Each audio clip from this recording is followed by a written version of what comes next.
Good morning and welcome to the new episode of Dr. Lamba's Awakening Call. In this age, the politicians, the political leaders, the people pride themselves on the premise that we believe in equality, that differences in color, creed, caste, country have no meaning, and yet, most unfortunately, this discrimination is observed in violating it. And I'm not talking about ordinary things, I'm talking about human suffering.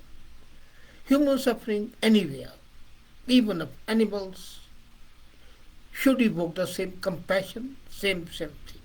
But it does not. And coupled with that is the situation that our concepts of right, wrong, crime, and punishment change according to our mental makeup, our prejudices, our likes and dislikes. Against the background of Moscow's invasion of Ukraine, which has ignited outrage all over the West, I was interested in reading an article from Australia on social media.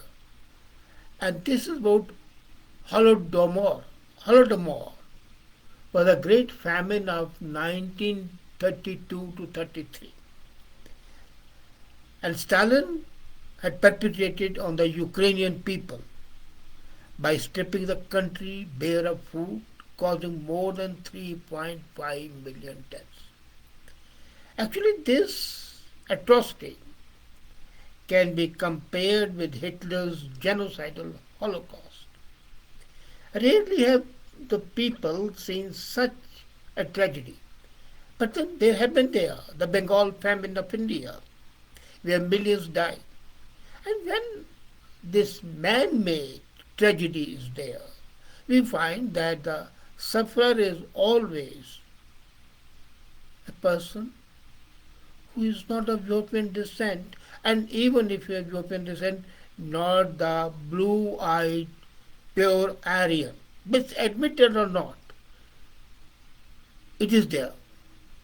And though I had not heard the term Holodomor about 10 years back, then I came to know of it, but I knew that the Ukrainian famine engineered by the psychopathic Soviet dictator Stalin, together with the Holocaust, is one of the darkest chapters in the human history. Of course, as I said, there are darker chapters which are still to come to life, especially in Africa, Latin America, and in Asia. But Holodomor is outstanding one of them. And as a matter of fact, it is moral imperative to confront past evil, and the purpose is not to recover old wounds, but to see that they do not recur. And though as it ought to be, the Holodomor and the Holocaust, along with other atrocities like Bengal famine, as I said, have become prominent exhibits in the world's cautionary chamber of horrors. We have chambers of faith, halls of faith, fame. Why don't we have chamber of horrors? How many of us, including those who live in India, know about the Great Bengal famine of 43? And it was partly engineered by nobody else than Mr. Churchill, the then British Prime Minister.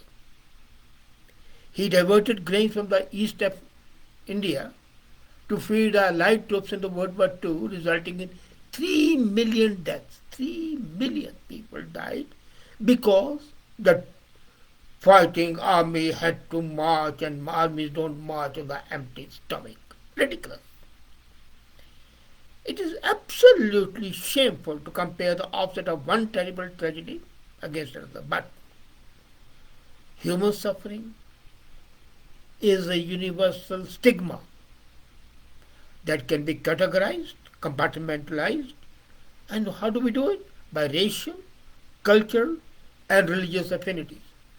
Because it was Indians who were dying, well, Still, they are expendable. They have a lot of population. It doesn't matter. If one few people die, the better would be there. If Ukrainians die of hunger, that's okay. Knows about Ukraine? Ignore it. But if 10 people die in New York, then the whole world is in peril. And we have seen in the coverage of the invasion of Ukraine, many commentators in the Western media have emphasized that the country under attack is European. They have not said an independent country. They said it's a European country, as if European country, by using the word European, you can exalt it to a status as inviolable. Since it's European, it should not be attacked. And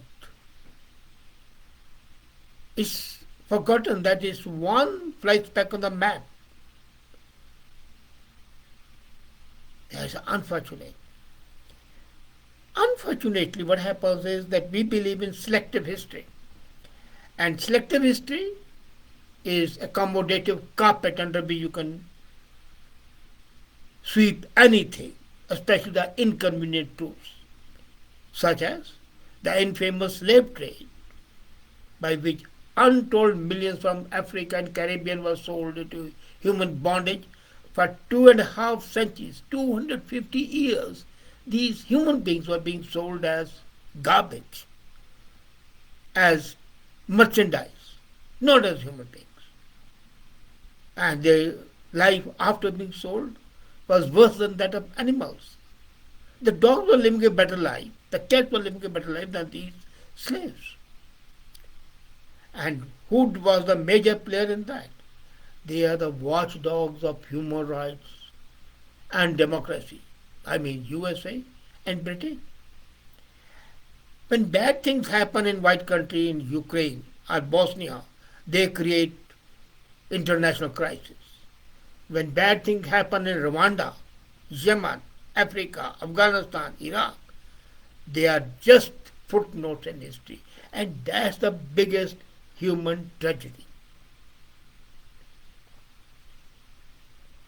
We talk about tragedy all the time, but we are selective. And that is the unfortunate part. Coupled with this is our classic discourse on instant justice. You can't deny that as well. And coming back to Ukraine before I come to that crime, are you aware that 3.5 million refugees, many were there who did not belong to Ukraine, who were foreigners, Indians, Pakistanis, Africans. But when they reached Poland or other places, the refugees were divided in two streams, the white stream and the non-white stream. The white streams were always getting the priority, and the non-whites were tolerated at the most. As one person said, they are Europeans, blue-eyed Europeans like us. So we feel for them. So if you are a dark-eyed person, if you don't have that skin which a European has, if you are not a blonde, does it mean you are not a human being? That's a tragedy. Why do we pick and choose? And then, who's at fault? Now, when the refugees were being selectively given treatment, discriminatory at the being most charitable, was it not being done by the governments? All the officials who were extending the hospitality were officials selected by the various governments. And they were being very selective who should be permitted in Europe on priority basis, on expeditionary. The priority should have been children, women, our elderly people, our shall I say vulnerable sections of society. No. It was done on the basis of your color, your hair. If you are crinkly hair, you must have some African blood. If you have slant eyes, well, maybe you are a Korean or a Chinese. Indians, of course, are easily recognizable. And had it not been for the action of the government of India, most of the Indian students would not have been able to come back so swiftly. That goes to the credit of Indian government that they did not spare any effort or money to save the people.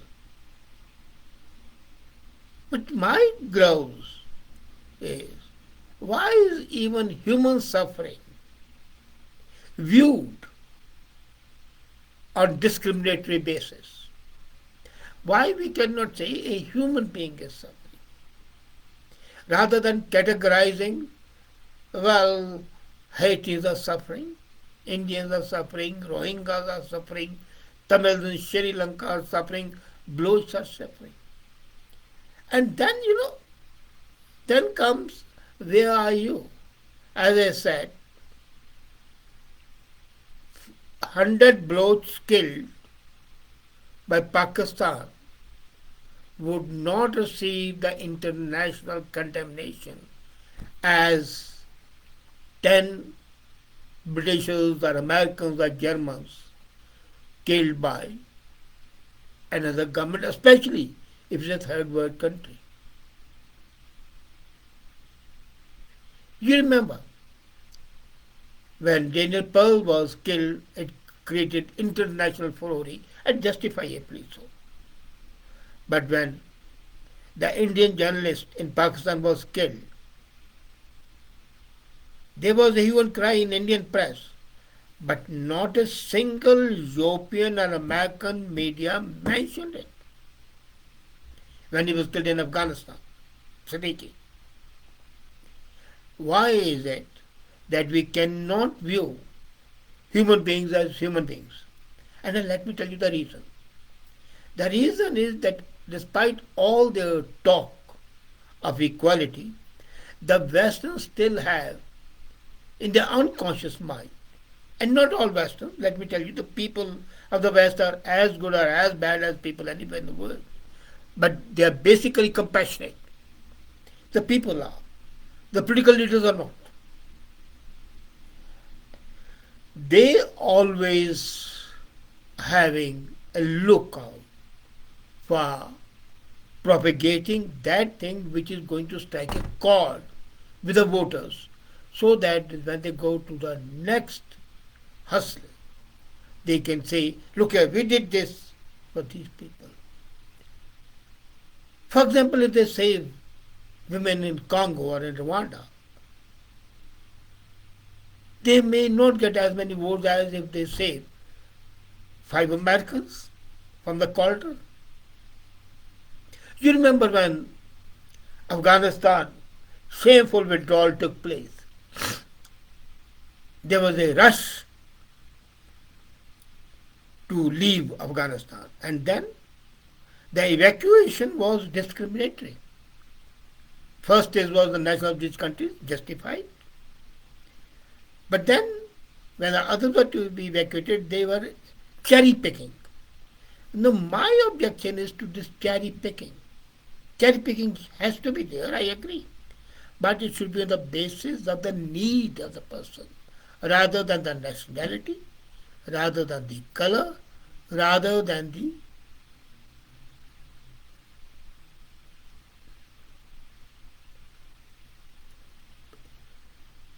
language the people speak. All these parameters, we divide people, are of secondary nature. Unfortunately, it's not happening like that. Unfortunately, what happens is that we cherry pick, and we cherry pick according to our prejudices and favors, our mental makeup, our psyche. I can understand cherry picking when something is involved which is not crucial as human life. But human suffering, should evoke the same degree of compassion, sympathy, and we say that we have the qualities of that. All the Western nations swear by Christianity and say the quality of mercy is not strained. It blesses who receives and it blesses who gives. And yet, the quality of mercy is strained. It is strained by the racial discrimination, is strained by the national discrimination, is strained by our prejudices, and that's the human tragedy. The human suffering assumes a grosser, more shameful form when the compassionate person comes along and says, well, you are suffering, but this guy suffering has more right for help because his color is white. Shame on the promoters of such discrimination. But then they need reorientation. They need understanding that the quality of compassion can, once compromised, is not compassion, then it has some other term. Think about it. Thank you.